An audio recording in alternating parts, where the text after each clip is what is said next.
Pak. Ini pertanyaan pribadi dari saya. Iya, nih, Pak. Pak. Bapak tahu nggak kepanjangan dari YouTube?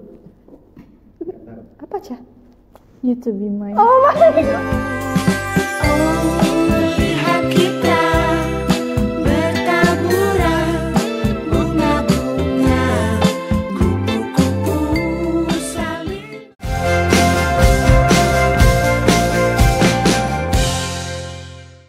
Berarti memang sudah seperti budaya ya, Pak ya, mereka itu. Oke, pertanyaan selanjutnya, Cah. Kak Nes tahu nggak sih? Belakangan ini kan lagi viral tuh kasus 271 triliun. Memang benar tuh. Aku juga nonton. Nonton dong. Berarti. Yang cantik itu. Oh, yang tinggi yang putih itu ya? Suaminya. Oh, maaf. Yang ditanya di Disneyland. Oh, sangat mewah itu berarti ya? Nah, jadi pertanyaan kali ini tuh Pak, menurut Bapak, apa solusi yang tepat untuk penegakan hukum terhadap koruptor? Oke, Ya, itu. masalah koruptor ya, korupsi. Oke, jadi bicara masalah korupsi ini sebetulnya isu lama, tapi selalu menarik untuk dikaji. Iya benar sih, Pak. Karena tindak pidana korupsi di Indonesia ini termasuk tindak pidana yang belum bisa diselesaikan. Jadi di Indonesia ini kita punya ada tiga yang namanya extraordinary crime, kejahatan luar biasa. Apa itu? Pertama korupsi, Iya benar. kedua narkotika, ketiga terorisme. Ini adalah tindak pidana luar biasa nih. Artinya kalau ada tindak pidana luar biasa yang biasa, nah tiga ini masuk luar biasa. Kenapa dia masuk luar biasa? Karena memang kejahatan itu sangat berdampak masif, dampaknya sangat buruk. Jadi korupsi itu sangat merusak dampaknya, merusak tatanan pemerintahan, tatanan masyarakat. Dari segi namanya korupsi, dari kata koruptornya rusak. Iya benar, Pak. Nah, bagaimana solusi masalah korupsi? Iya benar. Menurut saya pertama, pemerintah harus merevisi undang-undang tipikor, Iya. tindak pidana korupsi. Pemerintah harus membuat regulasi yang tegas. Pertama dengan memasukkan ketentuan tentang perampasan aset, dan yang ketiga, yang kedua adalah pemiskinan terhadap koruptor ini. Karena gini, orang korupsi kan orang yang tamak, orangnya rakus, maka dia korupsi. Orang yang tamak dan rakus paling takut apa? Takut miskin. Iya benar, Pak. Nah, maka pemerintah harus membuat regulasi di Undang-Undang Tipikor terbaru itu bagaimana ketentuan untuk perampasan aset dan pemiskinan terhadap koruptor itu. Asetnya disita semua. Sehingga miskin kan jadinya. Iya, Pak. Nah, dengan miskin itu dia akan jerah itu. Iya benar. Akan jerah itu. Nah, kalau sekarang kan masih belum seperti itu, masih agak lemah. Belum ada kesadaran. Iya, sehingga efek jerahnya pun kurang. Benar. Makanya harus mau tuh berperan DPR dan pemerintah membuat undang-undang atau merevisi undang-undang anti korupsi itu dengan merevisi ketentuan atau menambah ketentuan perampasan aset dan pemiskinan terhadap koruptor. Dia dirampas semua hartanya. Supaya dia miskin, dan dia akan takut miskin itu, karena orang tamak akan takut miskin. Iya benar, Pak. Nah, itu kalau itu dilakukan, itu upaya represif ya. Kalau itu dilakukan itu akan minimal mengurangi lah ya, orang akan berpikir 2-3 kali untuk korupsi karena hukumannya sangat berat gitu kan. Itu untuk represifnya. Untuk preventifnya, untuk pencegahannya ya tentu pemerintah memikirkan solusi jangka panjang gitu kan. Kalau tadi kan jangka pendek tuh, Iya benar-benar. memangkas saja tadi kan. Nah, untuk preventif atau pencegahannya, pemerintah memikirkan solusi jangka panjang kepada siapa? Kepada generasi muda. Jadi karena gini, generasi kan akan berganti. Iya, benar. Orang-orang yang duduk di pemerintahan hari ini itu kan akan berganti dengan orang-orang baru. Siapa pengganti? Ya kita anda ini sebagai generasi muda, generasi penerus kan, yang akan menjalankan negara ini, menggantikan generasi yang sebelumnya. Nah, maksudnya generasi ini harus betul-betul diberikan ya semacam pendidikan, pemahaman anti korupsi yang betul-betul baik gitu. Apakah upaya itu tidak ada? Iya benar.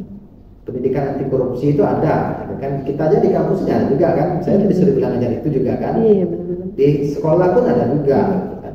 Bahkan hari ini pendidikan anti korupsi itu bisa disisipkan ke mata kuliah lain bahkan. Gitu.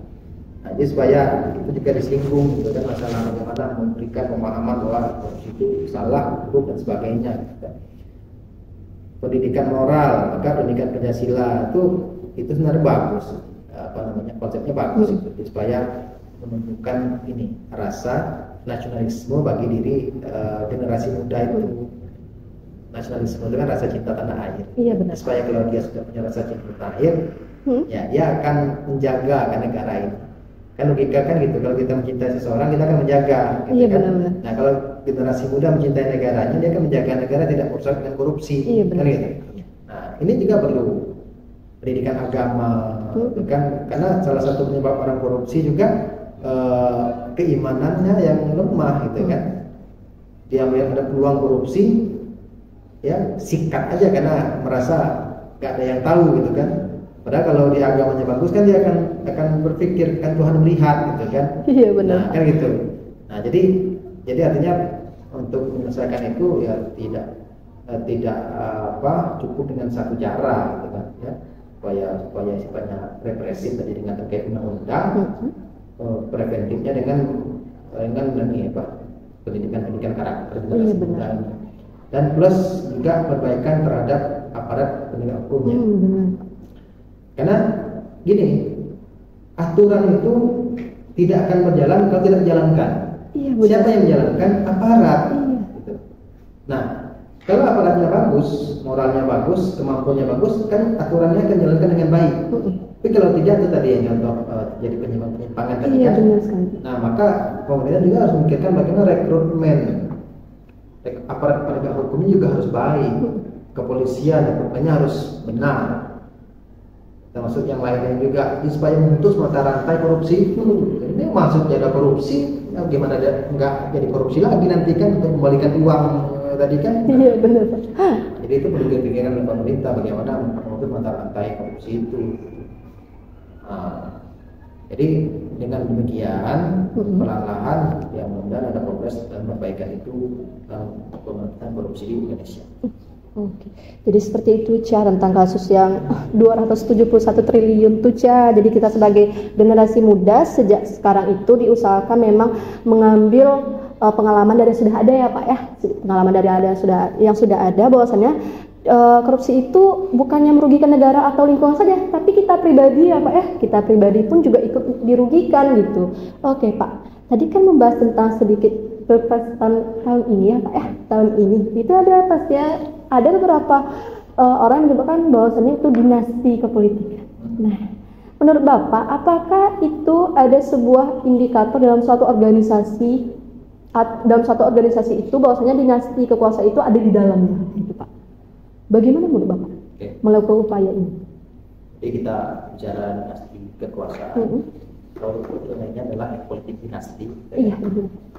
Definisikan dulu yang maksud dengan politik dinasti ini adalah upaya-upaya yang dilakukan seseorang untuk mempertahankan kekuasaannya. Iya benar. Dengan meletakkan kerabat-kerabatnya sebagai penerusnya gitu kan. Jadi anak, ponakan dan sebagainya gitu kan, itu penerus. Ini sebetulnya logika yang wajar bagi seorang politisi. Karena gini, seorang politisi itu gini, orang yang berpolitik. Sementara tujuan politik itu apa? Tujuan politik itu adalah untuk merebut dan mempertahankan kekuasaan. Jadi ketika seseorang sudah berhasil merebut, maka dia akan mempertahankan kekuasaan jangan sampai diambil oleh orang lain. Nah, maka terkait dengan kontestasi politik negara kita Pilpres, Pak Jokowi itu sudah berhasil merebut kekuasaan 2014 sampai hari ini kan. Maka logika politiknya dia akan berusaha mempertahankan kekuasaan itu jangan sampai lepas. Dengan cara apa? Tadi kan istilahnya politik dinasti tadi kan. Nah, apa indikator dalam suatu rezim itu ada politik dinasti? Yang pertama adanya penempatan orang-orang yang masih menjadi kerabat keluarga dari seorang penguasa untuk menempati posisi-posisi strategis. Anak, menantu, ponakan dan sebagainya gitu kan, mungkin menjadi gubernur, menjadi wali kota ya Pak ya. bupati, gitu kan, ya jadi menteri atau jadi apa, nah itu udah indikator. Jadi wakil presiden juga bisa gitu kan. Nah, kedua adalah digunakannya segala macam sumber daya yang dimiliki oleh organisasi itu untuk melanggengkan kekuasaan itu. Sumber daya itu apa? Banyak sumber daya, keuangan, sumber daya dalam bentuk tenaga, aparat dan sebagainya itu digunakan untuk melanggengkan itu, ya. Jadi misalnya ini di sebuah negara, ya, negaranya Konoha namanya. Negara Konoha. Seorang presidennya nih ingin anaknya jadi wakil presiden. Iya benar ya, Pak. Ya. Maka digunakan sumber daya yang dimiliki. Iya benar. Anggaran pendapatan belanja negara digunakan untuk bantuan sosial. Benar sekali. Sampai ratusan triliun diberikan ke masyarakat supaya selalu atas nama ini. Nah benar Ya kan? sekali Pak. Jadi masyarakat kan akan ini dong. Terbuka. Ini dari situ ya. Benar. Jadi itu dari segi anggaran tuh. Belum lagi aparat yang ditekan untuk meloloskan, untuk mau intervensi untuk mempengaruhi masyarakat, gitu kan? Biar jalannya mulus ya Pak ya. Kepala desa dikumpulin, nanti doktrin, suruh masyarakatnya pilih ini, gitu kan? Yang gitu-gitu juga upaya-upaya memanfaatkan sumber daya yang dimiliki, gitu kan? Artinya itu hal yang tidak melanggar hukum tapi melanggar moral sebetulnya. Ya kalau bagi saya pribadi, ya kalau memang kapasitasnya ada mungkin tidak apa-apa. Ini kadang-kadang ada unsur dipaksakan. Iya benar.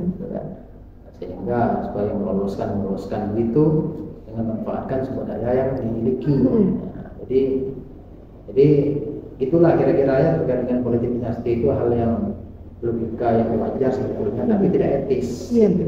Juga dilakukan. Lebih kembali ke moral kali ya, Pak. Seperti yang Bapak bilang tadi, bahwasanya itu tuh ada merugikan, ada juga yang tidak gitu ya Pak ya. Oke, pertanyaan selanjutnya Ca. Kita kan udah di penghujung acara nih. Boleh dong Pak kasih pesan buat kita-kita sebagai Gen Z dan Gen Alpha mengenai pendidikan. Jadi saya berpesan untuk adik-adik generasi yang Gen Z atau Alpha ini kan generasi yang sangat dekat dengan teknologi ya. Jadi itu manfaatkan dengan baik teknologi itu untuk menunjang kehidupan kita, menambah pengetahuan, menambah wawasan ya. Nah ya hari ini itu dibandingkan dengan zaman mungkin saya dulu, untuk mendapatkan ilmu, pengetahuan, informasi itu jauh lebih mudah sekarang. Benar-benar. Kalau dulu belum ada internet, cari ilmu pengetahuan harus cari buku, cari berita, cari majalah dan sebagainya. Kalau sekarang sudah ada internet, nah gunakan dengan bijak. Jadi tapi hati-hati, teknologi itu ibaratnya dua sisi mata uang. Satu sisi dia membantu mempermudah hidup kita sebagai manusia, namun sisi lain dia juga bisa memberikan dampak yang negatif kalau kita tidak bijak dalam menggunakannya. Itu bisa juga menjadi dampak buruk kita. Maka bagaimana bijaklah dalam menggunakan teknologi itu, gitu. Terutama ya menggunakan teknologi dengan baik. Yang kedua, belajarlah dengan sungguh-sungguh. Sekolahlah yang baik, kuliahlah yang baik. Selesaikan. Ditunjang dengan teknologi ini mudah, insya Allah Anda dalam menyelesaikan itu. Nah, jangan terpengaruh statement-statement misalnya begini. Orang yang sarjana aja susah dapat kerja. Iya benar Pak. Kita balik statementnya, yang sarjana aja susah bagi yang nggak kuliah. Iya benar. Sekali ya. Lebih susah lagi. Iya benar juga. Yang sarjana udah punya modal loh. Iya punya benar. ilmu susah, oke susah. Yang nggak sekolah punya bekal apa? Nggak ada, lebih susah lagi. Oke, mungkin itu adalah pesan buat Gen Z dan Alpha ya Pak ya tentang pendidikan. Oke, kalau tadi kita sudah serius-seriusnya, sekarang kita main game dulu nih Pak. Kita ada game yaitu Disorder. Nah, jadi game ini Bapak harus memilih salah satu nih, jangan dua-dua dong Pak. Oke, iya nggak boleh Pak. Oke, di game pertama ini Bapak lebih milih cewek yang lebih pintar atau lebih cantik? Pintar. Lebih pintar. Alasannya kenapa nih Pak? Karena kalau lebih pintar, dia punya inner beauty. Inner beauty. Tapi kalau cantik fisik, belum tentu punya inner beauty. Iya benar sekali. Lagian kalau kecantikan ini udah luntur ya Pak ya. Luntur. Tapi kalau kepintaran semakin lama semakin diasah, dia makin banyak ilmu pengetahuannya. Oke. Dan bisa dibuat, asal punya modal. Aduh bisa aja nih Bapak pengen bungkus, jangan dong. Aduh jangan dong. Aduh maaf ya Pak ya. Oke, di game keduanya apa lagi? Humoris atau romantis? Humoris. Lebih humoris. Alasannya Bapak? Karena nggak membosankan. Bapak, ini tuh dia kan dia ngefans sama Bapak. Dia lebih humoris loh Pak. Bapak gimana caranya? Humoris. Pak, ini pertanyaan pribadi dari saya Iya nih, Pak. Pak. Bapak tahu nggak kepanjangan dari YouTube? Apa Cah? YouTube Be Mine. Oh my God. Melihat kita bertaburan bunga-bunga. Bukan, mohon maaf Pak, ini dikembali Bapak saya muka merah gitu ya Pak. Ya Allah Caca, sekolah dulu ya Ca ya, karir dulu Ca. Pak maafin ya Pak ya. Emang karena fans Bapak banget gitu Pak. Sama-sama milih Anies lagi. Oke, di game selanjutnya itu Bapak lebih milih dicintai atau mencintai?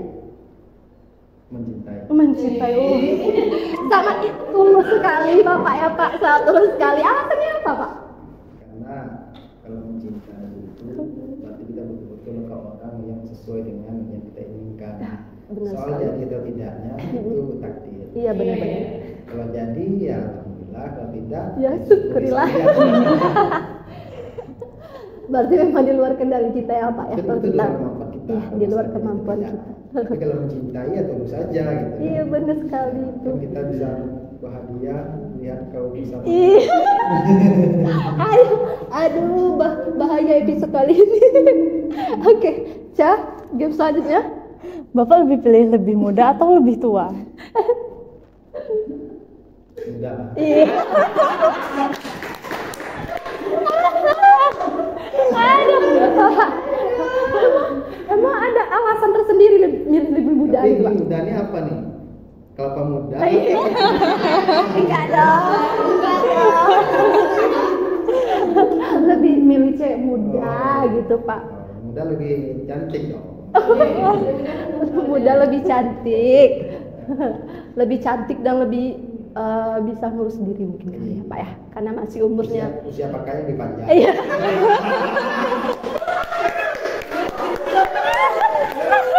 Sama dengan beli mobil, kalau mobilnya baru kan bisa 10 tahun. Iya, benar. Beli mobil lebih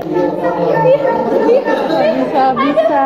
Aduh, episode kali ini bisa ulang lagi 2 kali nggak ya? Aduh ya, logis juga sih memang bener ya Pak ya. panjang makanya. Iya.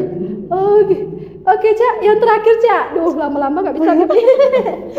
Tinggi atau pendek? Iya Pak. Gitu. Lebih tinggi. Alasannya? Ini orang kan? Iya benar. Kalau pasangan kita tinggi, Mm-mm.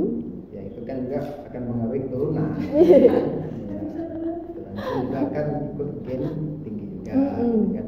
Dan tinggi badan itu sangat membantu dalam kehidupan kita. Oke. Minimal ngambil modal per lemari.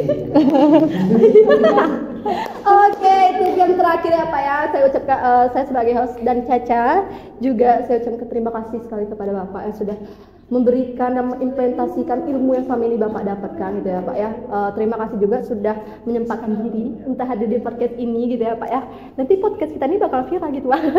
Terima kasih sudah banyak mengedukasi kepada rekan-rekan yang menonton, kepada saya terutama saya sangat terkagum bahwasanya ilmu yang Bapak berikan itu bahwasanya memang banyak sekali dampak untuk saya pribadi yang merupakan Gen Z karena baru muda gitu Pak. Karena saya berusia muda. Oke, terima kasih kepada Bapak.